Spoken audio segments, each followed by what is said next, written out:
안녕하십니까. 오늘은 한반도의 평화체제 구축을 위해 지나치다 싶을 정도로 애를 썼으나 씁쓸한 결말을 보게 된 문 대통령의 과유불급에 대해서 생각해 보겠습니다. 문재인 대통령은 5년 전 취임 직후부터 우리가 한반도 평화체제 구축에 주도적 역할을 담당해야 한다. 북한 핵 문제를 푸는 데 있어서도 핵심 역할을 하겠다며 한반도 운전자론이니 중재자론이니 하며 적극적으로 뛰어들었습니다. 그러나 북한 핵 문제가 그렇게 쉽게 풀리겠습니까? 북한이 지금까지 죽도록 매달려서 여기까지 왔는데 핵을 호락호락 포기할 리가 없습니다. 저들은 핵이 전 재산이고 북한 전체가 핵에 목을 메고 있는데 한치의 양보라도 할 수 있겠습니까? 만약 미국과 유엔 등 국제사회의 압력을 견디다 못해서 양보하게 된다면 뒷구녕으로 반드시 딴짓을 하고 말 놈들이기 때문에 그대로 믿을 수도 없습니다.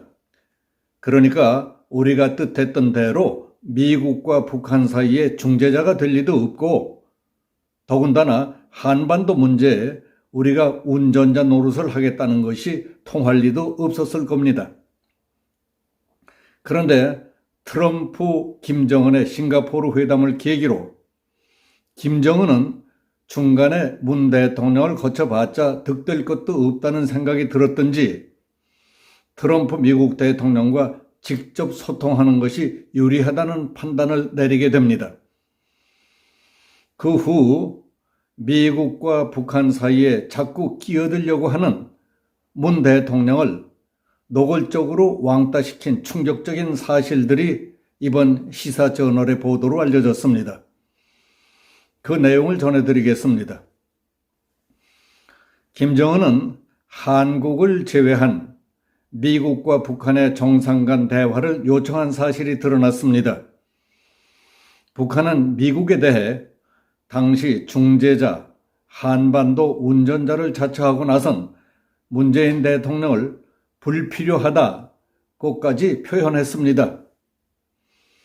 시사저널이 8일 김정은과 도널드 트럼프 전 미국 대통령 사이에 오고 간 친서 27통을 입수해 보도한 바에 따르면 김정은은 2018년 9월 21일 트럼프 전 미국 대통령에게 보낸 친서에서 앞으로 조선 반도의 비핵화 문제는 남조선 문재인 대통령이 함께하는 게 아니라 각하와 내가 직접 논의하기를 희망합니다.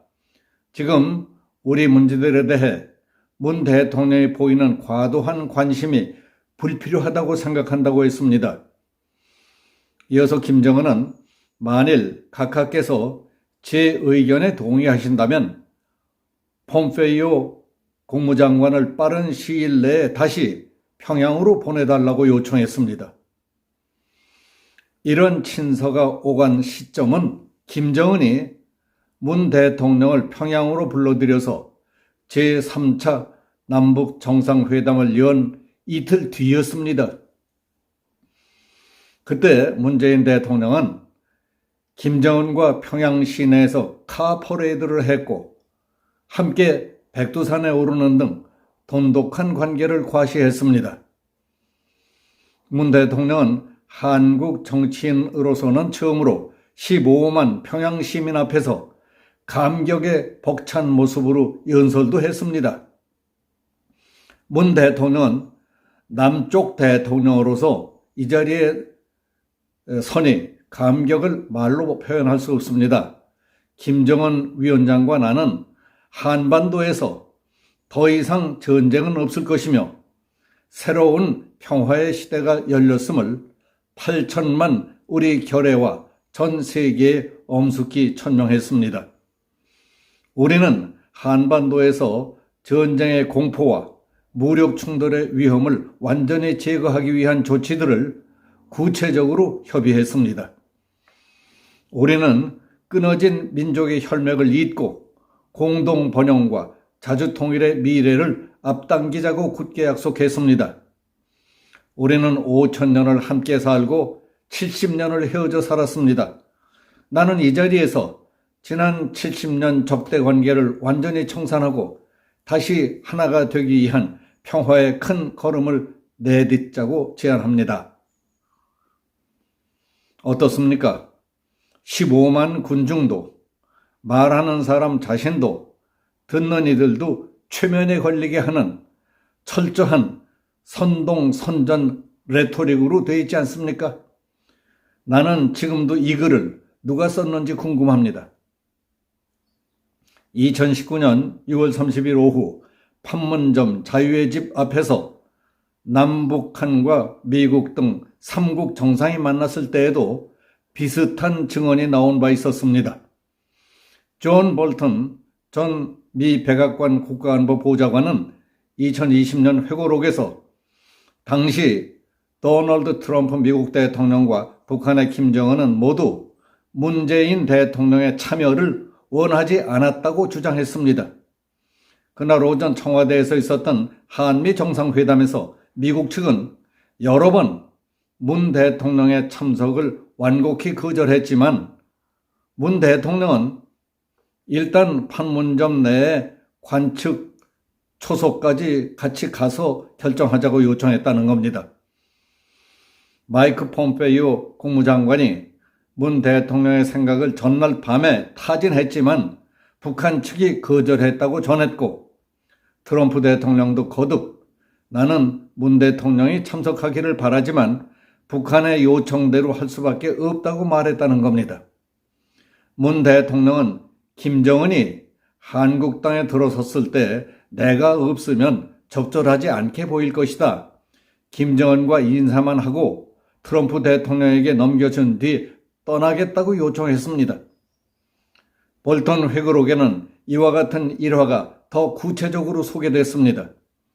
김정은은 2019년 2월 하노이 미북 정상회담 결렬 후인 4월에 최고인민회의 시정연설에서 문재인 대통령을 향해 오지랖 넓은 중재자, 촉진자 행세를 하지 말라고 경고했습니다.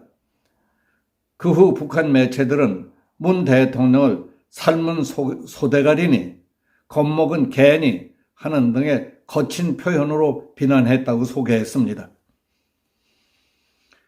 한 나라의 대통령으로서 국격을 따질 것도 없습니다. 상대방이 싫어하는 눈치를 보이며 오지 말라는 데에도 부덕부덕 따라간다는 것은 일개인으로서도 결례입니다. 그리고 자존심과 체면상 하기 어려운 일입니다. 아무리 순수하고 좋은 마음으로 상대방을 위하는 것이라 할지라도 상대방의 의사와 관계없이 지나치게 관심을 보이며 따라다닌다는 것은 병적인 집착입니다. 그걸 당하는 쪽은 불쾌하고 부담을 느끼게 돼 있습니다. 김정은은 문 대통령이 과도한 관심을 보이는 것이 싫다지 않습니까?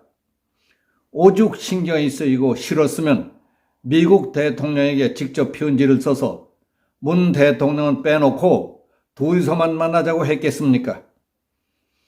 국민의 입장에서 볼 때에도 남북관계에 물꼬를 트겠다는 대통령의 열의를 감안하더라도 수백억짜리 건물을 폭파해도 그만, 사흘이 멀다고 미사일을 쏴대고 도발을 해도 그만, 그러나 오지 말라는 유엔에까지 가서 청중도 없는 총회장에서 종전선언을 외치지를 않나, 보기에 딱할 정도로 공을 들이지 않았습니까?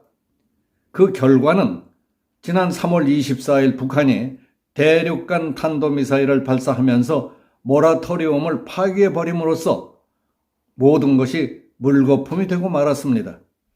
모든 일에는 때와 장소 그리고 적절한 정도껏 해야 하는 겁니다. 그걸 과유불급, 지나친 것은 좀 모자란 것만 못하다고 하질 않습니까? 여기서 마치겠습니다. 감사합니다.